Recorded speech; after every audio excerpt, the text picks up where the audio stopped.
Welcome to the Expat Empire Podcast, the podcast where you can hear from expats around the world and learn how you can join them.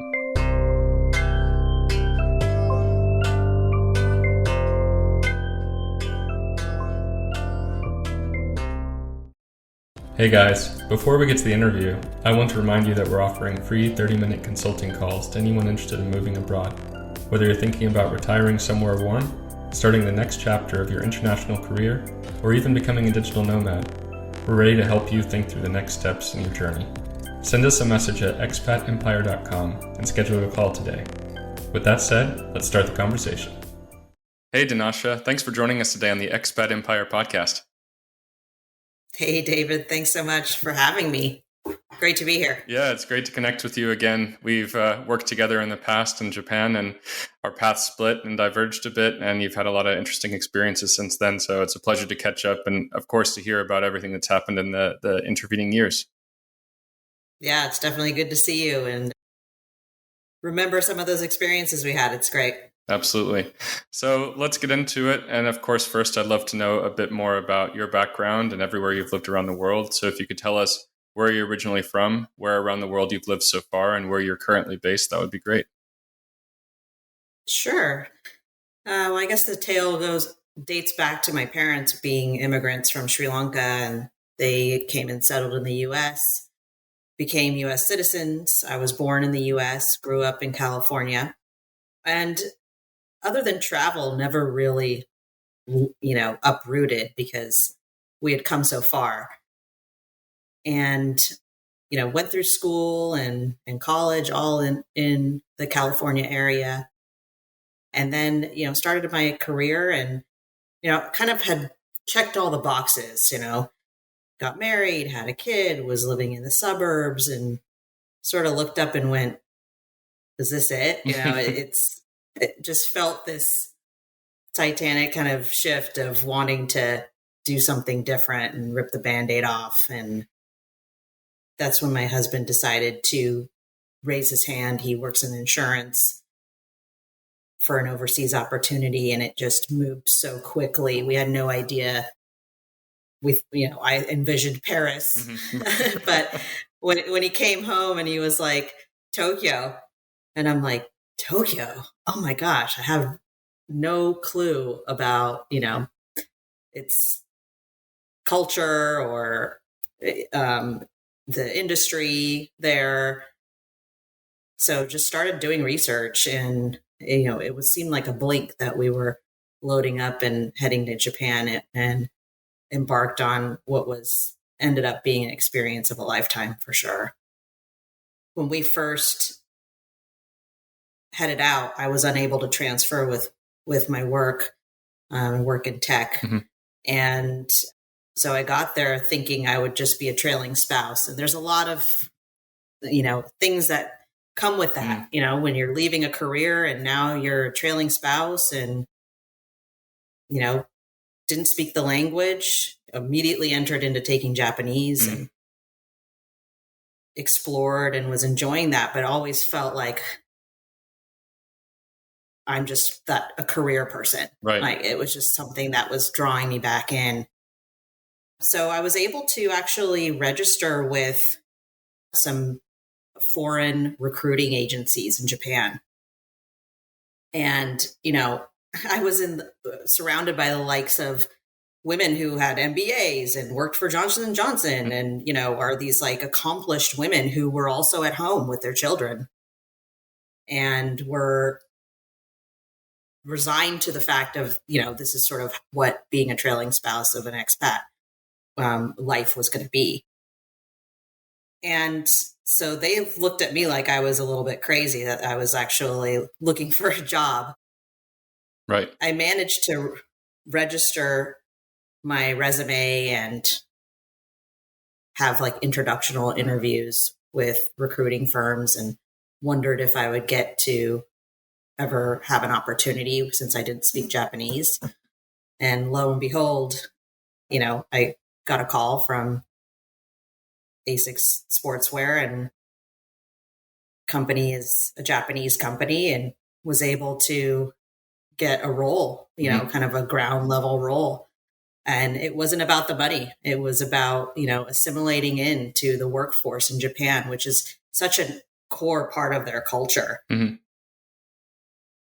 And that was embarking on a completely different experience in Japan. I had already been there for 17 months as a sort of a mother working through the community, volunteering at the school, and to shift gears to now, working 8-hour days and plugging into, Japanese workforce Right. was a whole new experience, which you're familiar with. Yes. I think I walked in those doors and you were sitting there.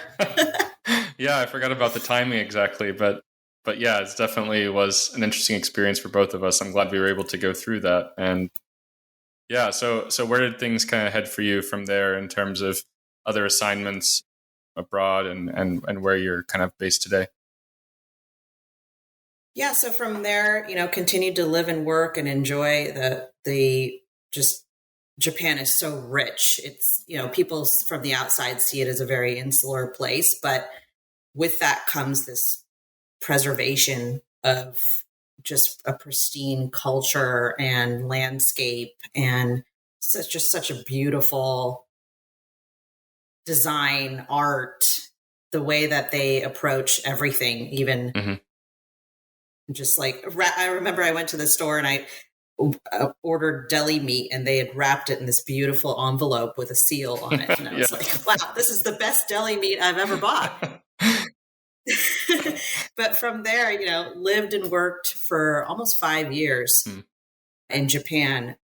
And when my husband started to get a little bit of an itch again and into, once you get a taste of working abroad and all the opportunities that it brings you, it definitely compressed his level in the company between him and like C-level, because, they are more hands on deck with other emerging geos or outside geos from the US. So he started to get exposure and opportunities bubbling up in other places, which is when he decided to take an opportunity in the Southeast Asian market in Singapore.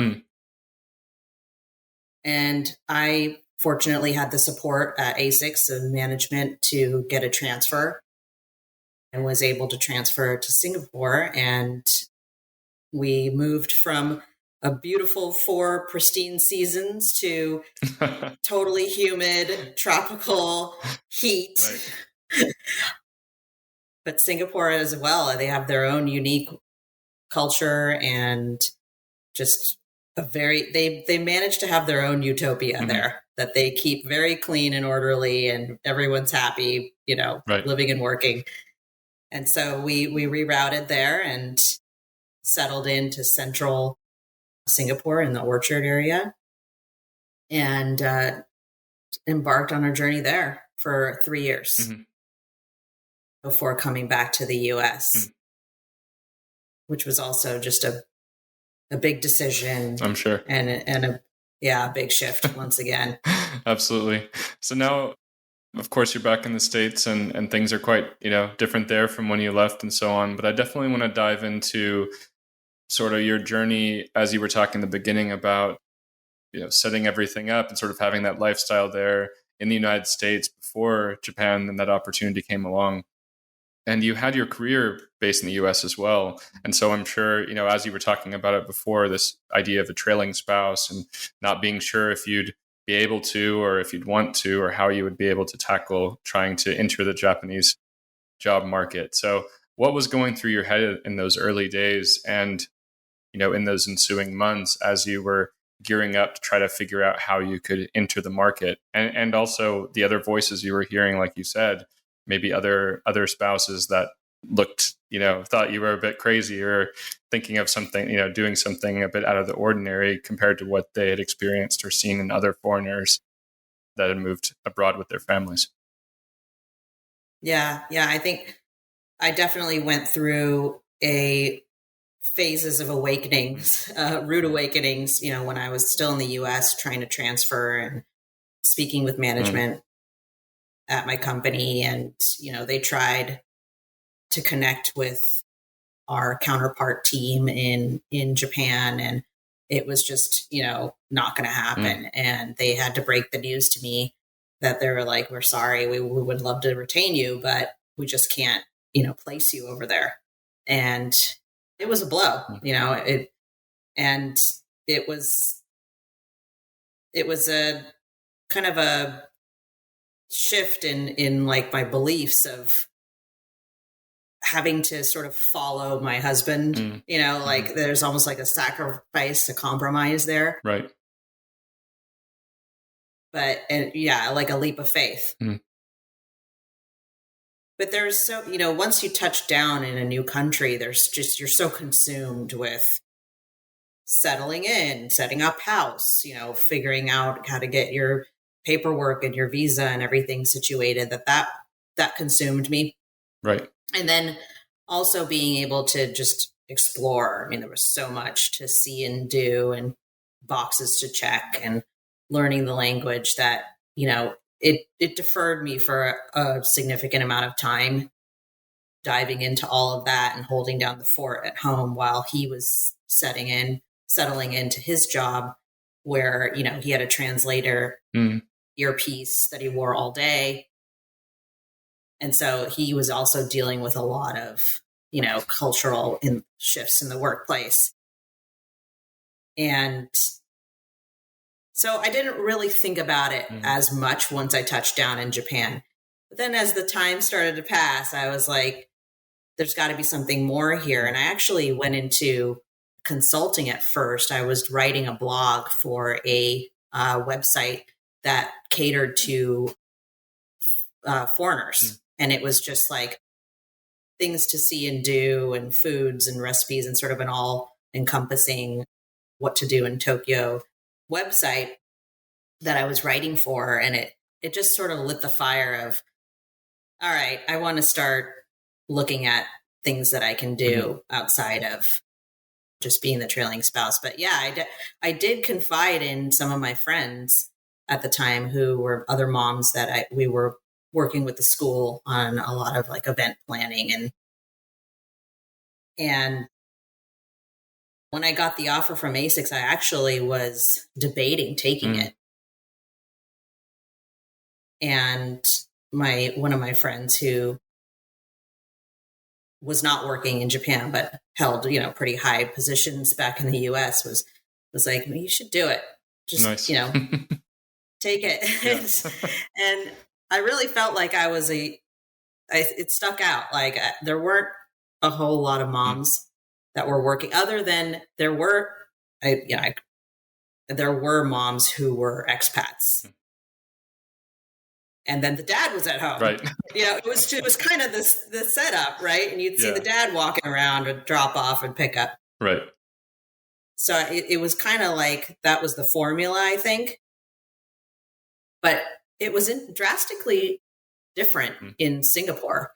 In Singapore, all the moms work and different dynamic. I think in Japan for Japanese native, moms and women, they typically after they start a family, most of them hang up their hat on their careers. Right. I think that they're moving toward change on that. And I think that there's desire to be able to hold career and be your own self-sufficient woman there. And I hope that they, make progress on that. In Singapore, it's wildly different. I mean, women are just in the workforce. They're out there. They're more in your face about it. A lot of conferences and women's conferences. Right. I joined the Lean In Circle while I was there, which was, coached on executive leadership and was like communities and women and leaders and just interesting like comparison in the women like communities between both countries. Yeah, I can imagine. Definitely quite different. And it's interesting how that played out in your career as well and your experiences in both countries. So how did you actually go about finding these opportunities, whether it was in Japan or in Singapore, as, sort of the quote unquote trailing spouse, to use that phrase? But given that you weren't necessarily just set up with a job there through your husband's company. And of course, he was the sort of driving force behind the move in terms of his career in the insurance business.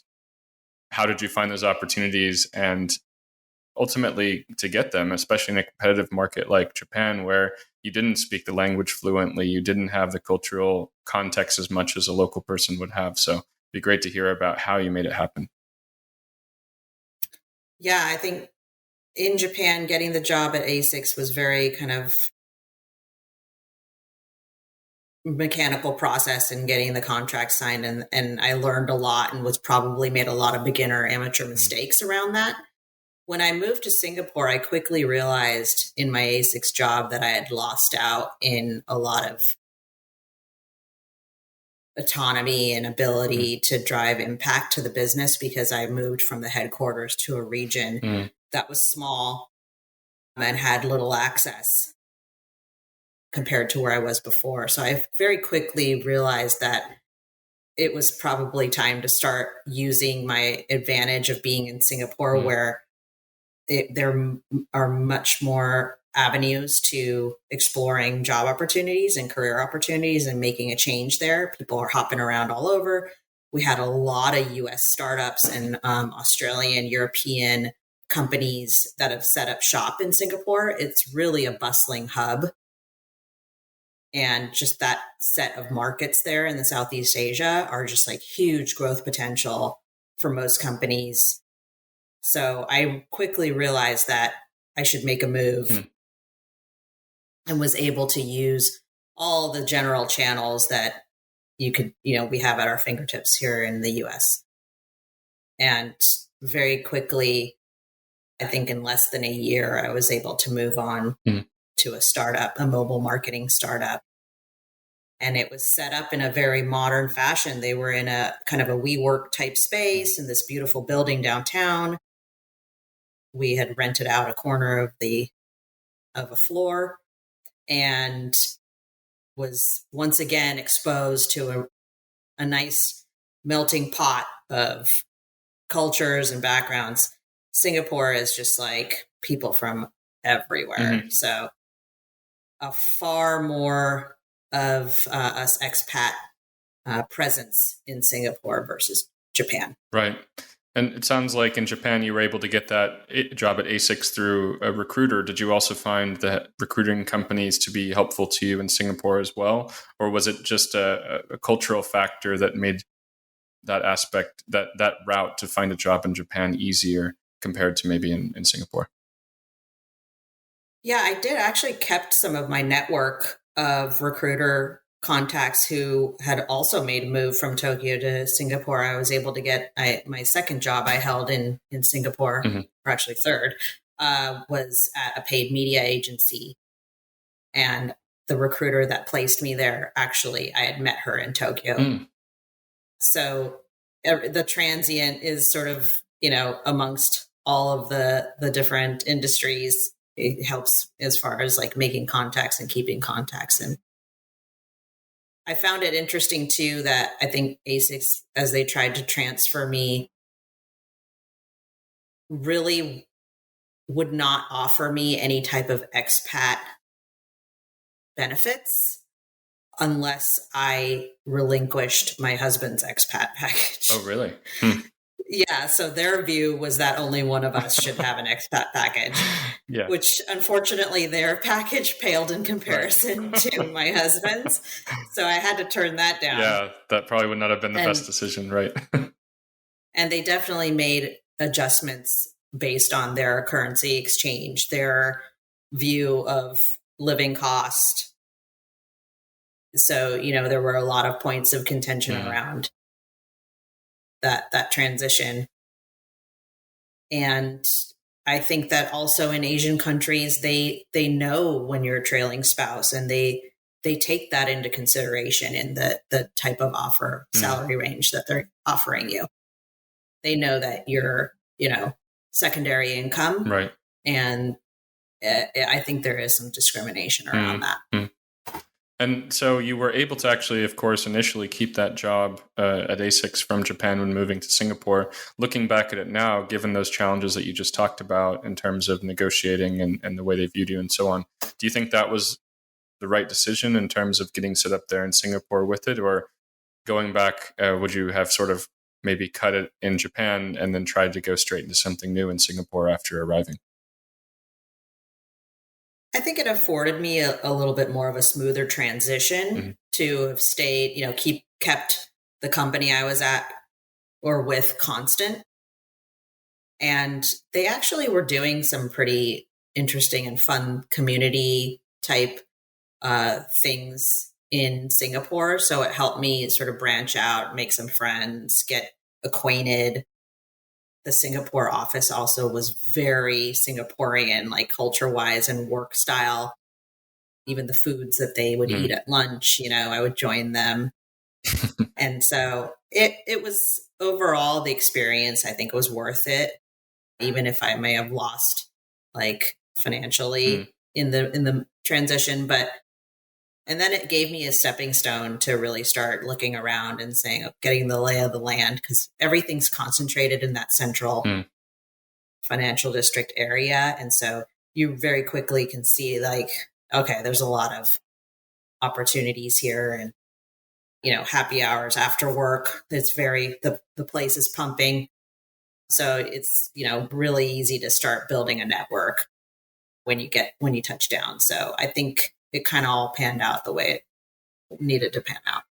So first you were working and building your career in Silicon Valley, so working a lot of tech companies there. Then you made your way to Japan and ultimately to Singapore and back to the United States. But I'm curious about what it was like, if you could compare the difference in the working culture, the day-to-day culture at the office between the Bay Area and a tech company there, and then in Japan and of course in Singapore as well.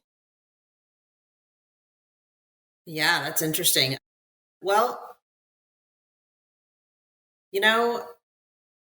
I think the one thing that paralleled really between the US and Japan was the work ethic,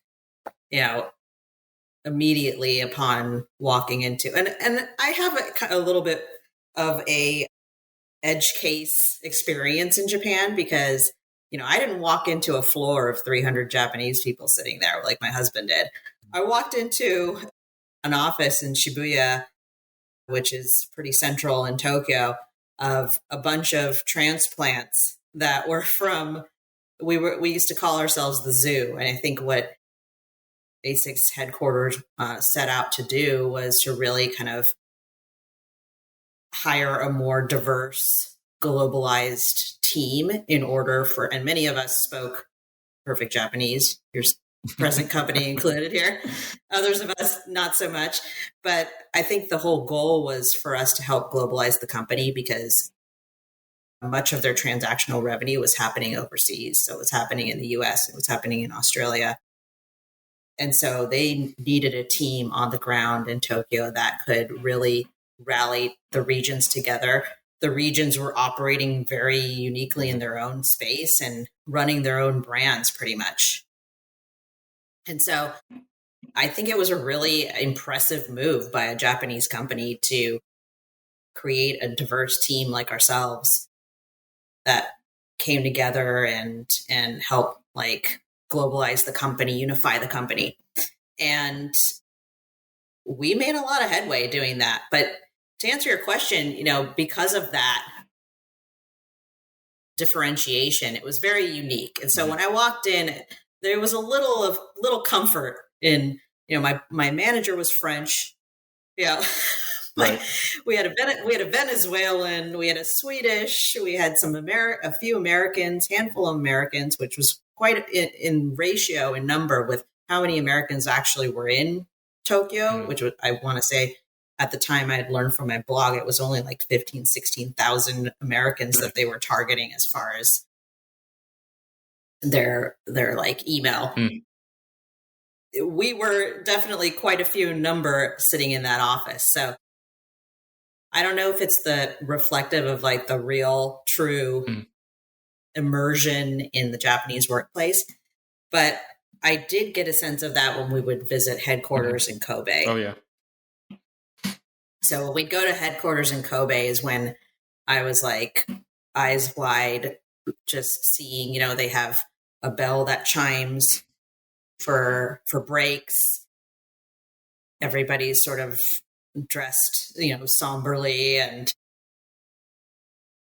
a lot of rules are followed. The cafeteria is like being back in college. It's meetings are very structured and not a lot is revealed of what people really think. I think that's a huge difference between Americans and Japanese. Japanese are much more calculated and strategic in the way that they share their opinions and make decisions. Right. That could probably be to a fault in some cases, but our way is also to a fault in many cases where we're very consensus driven and everybody's voicing their opinion and there's no reservation. So that was interesting as well, but I feel like it led to, when decisions were made, it was like a very like strong, firm movement in a certain direction, for better or for worse. I also got to work on a team that was helping with the Olympics.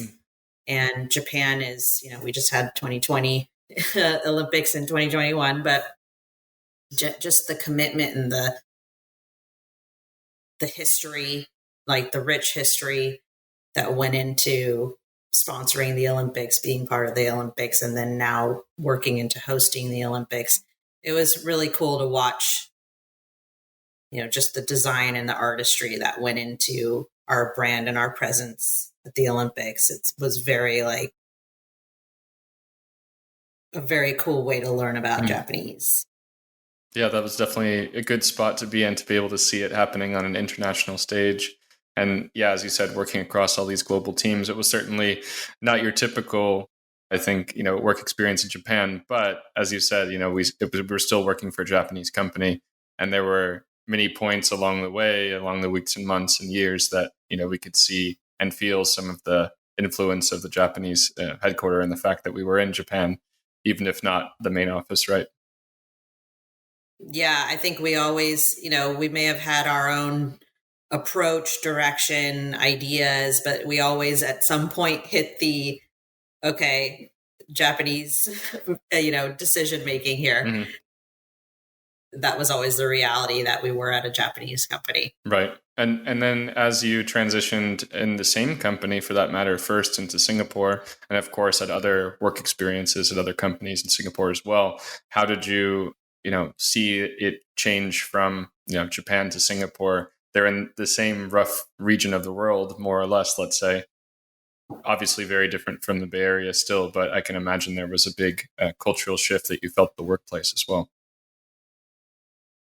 Yeah, I think in Singapore, they did a really good job they were Singaporean through and through. I mean, that office, they celebrated their culture, their holidays, their being together. The camaraderie was really like similar to Japan. Mm-hmm. Everybody ate lunch together, but different in the way that they honored Japan's design and commitment to the brand, but in their own way. And they had their own flair to the way that they approached their business.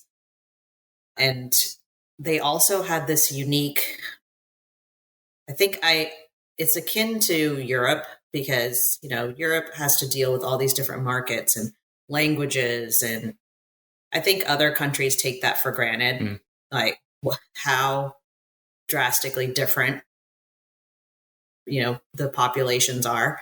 And Southeast Asia has the same challenge, the Philippines or Vietnamese and, Indians. It's just like completely different. You get grouped into one region and it's just like absolutely not, doesn't apply. One message doesn't apply at all.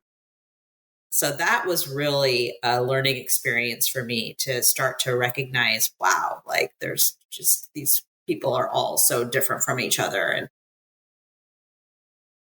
And one thing that I really also was impressed with in Singapore is it truly is a hub and a very welcomed space to all of those markets. And you see the presence of everybody, and I blended in, right. which was an interesting thing for me because, I'm American. I sound American. I was born and raised in America, but I look Sri Lankan. There's a ton of Sri Lankans who are in Singapore working and living.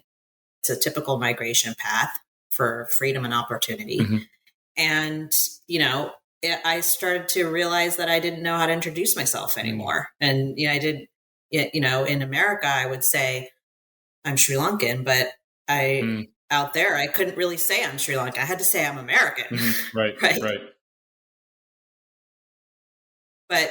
But Singapore is very welcoming, and they celebrate everyone's holidays, the Hindus, the Christians. So you get to observe that and take part in all of the celebrations in the different areas of the city, and just learn so much around that. It's not like a one-sided view of the calendar year. Yeah. And as you were saying, I mean, at least I felt this way going to Japan as well, is that just from the way that you look, just when they see you on the street, they can kind of probably get a pretty good sense that we're not Japanese, by origin. They might, maybe somewhere way back, they might think something like that, but probably not, most recent generation. Whereas if you go to a more, let's say more international, certainly, welcoming all different cultures type of place like Singapore, you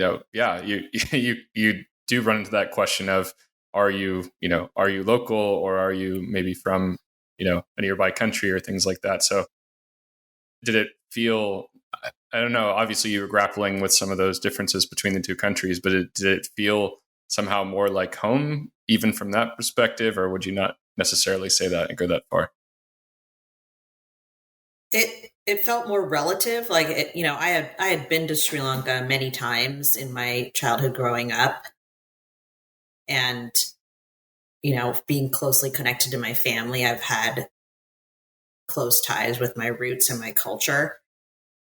But, there's definitely a dynamic there where you feel like you're a fish out of water, and you don't belong, but you should. Mm-hmm. Mm-hmm. And I definitely grappled with it in certain situations, right. Where I would, if I would be surrounded by Indians and Sri Lankans and we're having conversation, and they just couldn't believe, they're like, so you've never lived there. Right. No, I've never lived there. Sure. Yeah. It's like, is that really your accent, or are you just putting it on? Right. So, a little bit of an identity crisis at times, but also just wonderful to be so close. I made a lot of trips to Sri Lanka. I visited my family, saw my grandmother. It was a few-hour flight. Nice. And so I had never had that luxury growing up. So that was great. And did you have sort of a nice culture shock experience, or, I don't know, international experience, to move from a country where the language is just so difficult and, hard to break into, to a country where English is extremely widely spoken? It's sort of the common tongue across so many cultures, and obviously probably helped you in your career to find those next opportunities as well. So what was that like? Did it feel like a breath of fresh air? It definitely did. When we touched down, we looked to place our kids at there's amazing international, and there was an American school there, the Singapore American School, which had been around since 1950. Large campus, like a college campus. And, one of the things that they had talked about was how in the early 1950s, they had mandated teaching English in all of the schools across Singapore. And, it seems like that decision in comparison to Japan is really what eventually, widespread the ability to speak English, which is great. But by and large, most people had that advantage of they didn't just speak English, right? Right. So you would hear in the workplace, you'd hear Hindi being spoken, or Mandarin, or, so everybody had, a couple languages at least in their arsenal. Mm-hmm. So I didn't have that advantage, unfortunately, with I had my basic Japanese that helped me maybe a little here or there, but not enough. Sure.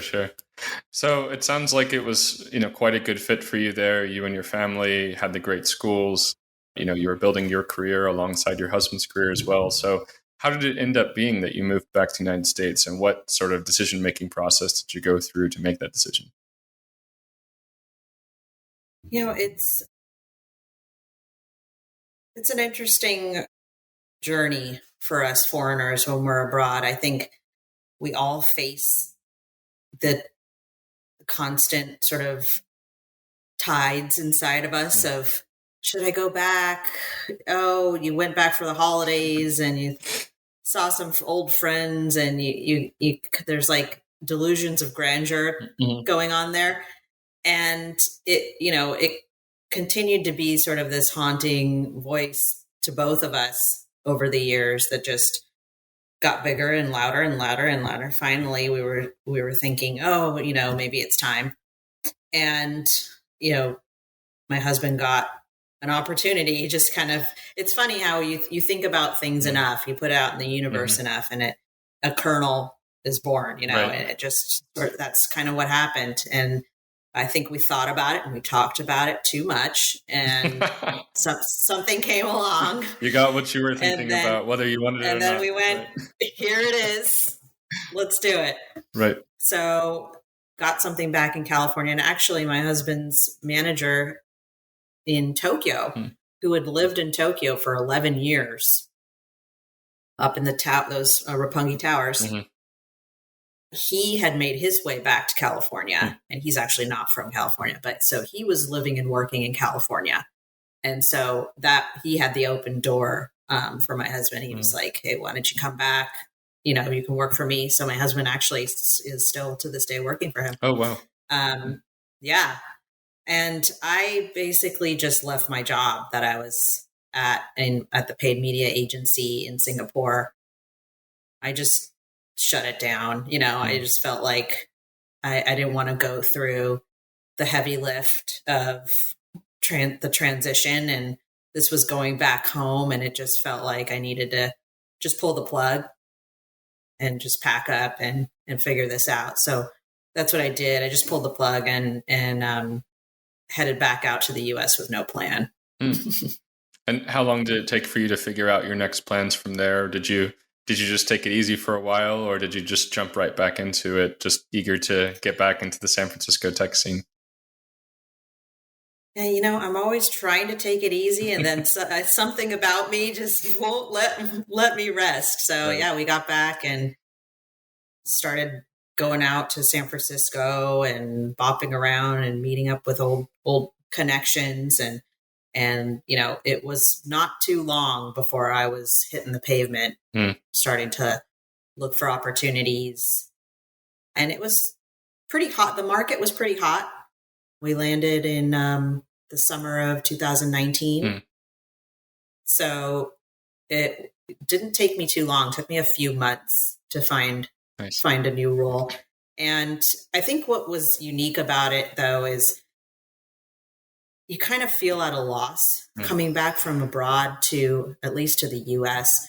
There's not everybody's going to look at your resume and say, wow, there was a lot of folks looking at my resume and going, okay, well, are you still hitting all the buzz points that's going on here? Right. What's going on in the microcosm of San Francisco, and who do you know? And what tech company are you coming from before this, right. Versus, oh, look, you worked in all these, across all these markets, and you have all this knowledge. And it's not a lot of that came through as I thought it might have.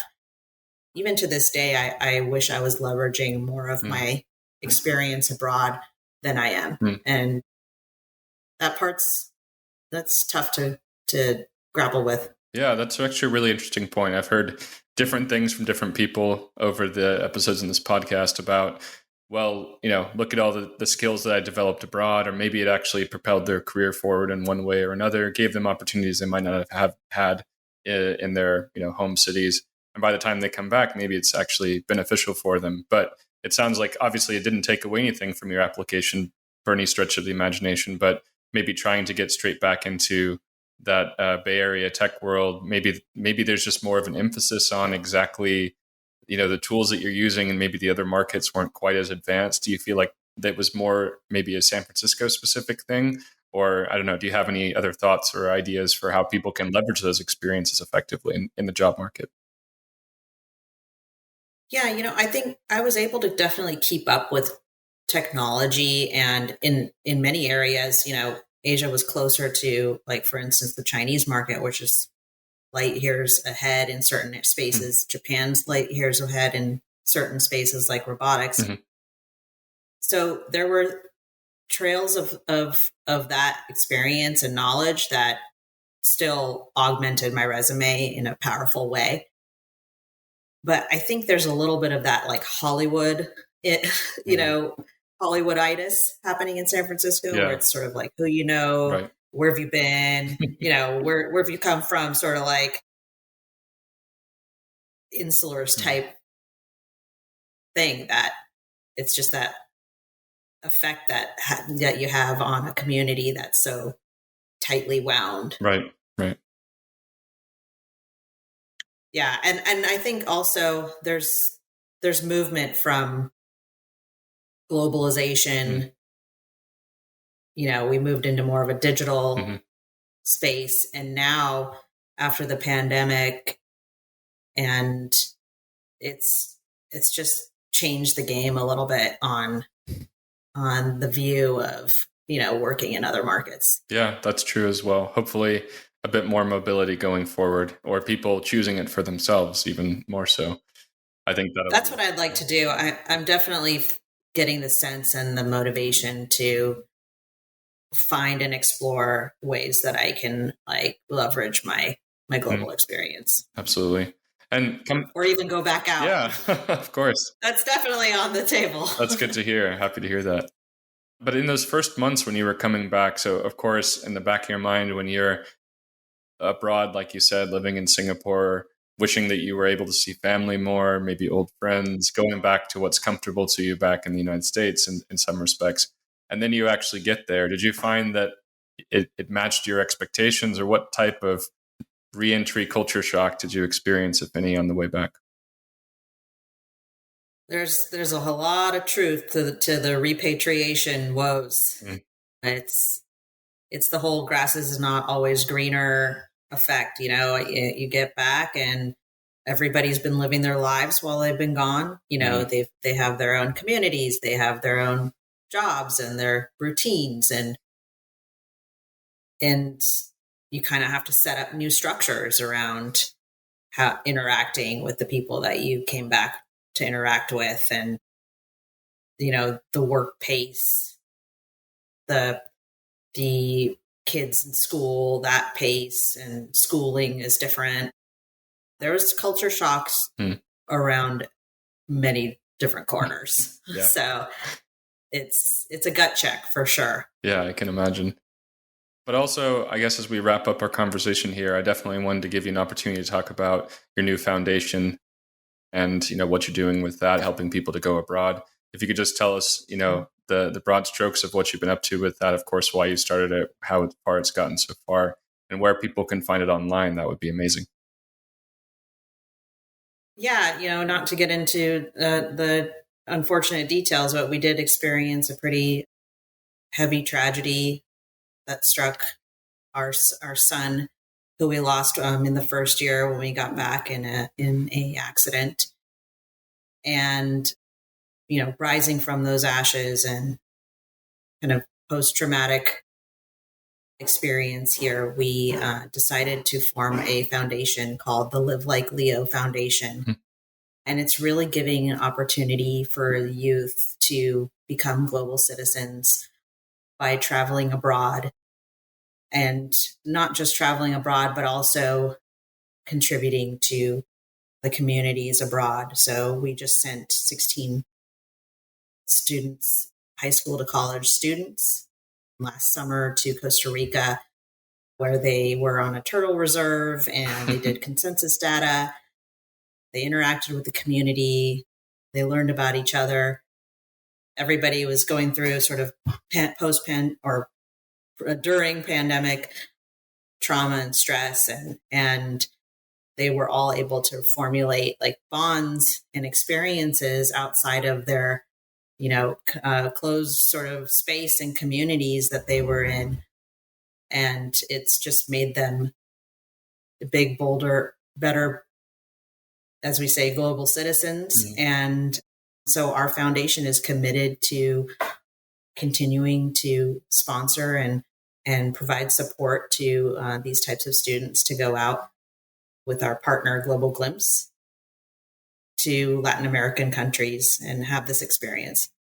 Yeah. And we hope that they all will kind of learn from the experiences we've had, David, further their life experiences abroad. Yeah, absolutely. I think it's a wonderful organization, obviously built out of quite a tragic scenario, and that hit home for me, only as it can, of course, nothing like what you and your family have been through, but just the goal of the organization and the positive messages. And for me, I even connected with the Costa Rica part, because I think when I was 10 or 11, somewhere around there, I went with my family to Costa Rica for 2 weeks or so. And that was one of those initial international experiences that I still remember and look back at pictures at. And of course, those experiences we have when we're young, high school, elementary school, middle school, all those years, to be able to interact with foreign cultures, to go abroad and have an adventure, have an experience, just really sets the stage for people to become global citizens and hopefully continue to go abroad and have those experiences like we've had.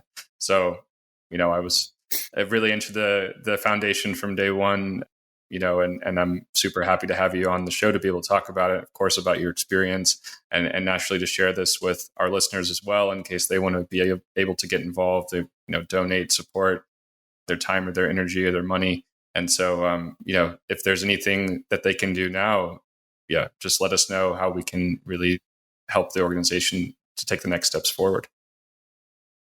Yeah, absolutely. I definitely relate to what you're saying, with our son, Leo. It's absolutely shaped, he was 2.5 when we went to Japan, and he, grew up his formative years going to school and being abroad, and the level of inclusion and compassion and kindness and just being blind to any type of differences between all of the children that he crossed paths with.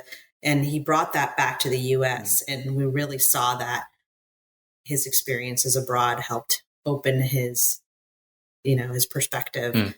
And that's the kind of thing that we want to pull through with these students. But yeah, definitely, check us out on livelikeleo.org, and you can donate on our platform there, or even just buy any of our merch. We've got some fun merch with our logo on it. Also, proceeds go to the foundation. Amazing. Well, we'll definitely put that in the show notes. Any other, details around how people can get involved. But it's just a wonderful thing to be able to, see the progress of the organization, your partnership as well, sending students to have these experiences and really to live like Leo. So it's amazing to connect and hear your story. Love what you're doing and look forward to seeing where it takes you in the future. Thanks so much. Hey guys, don't forget to like our video, subscribe to our channel, and leave your comment below. You can find us on Facebook and Instagram at Expat Empire. We help people to move abroad through our personalized consulting services. For more information, check out expatempire.com. Thanks and see you soon.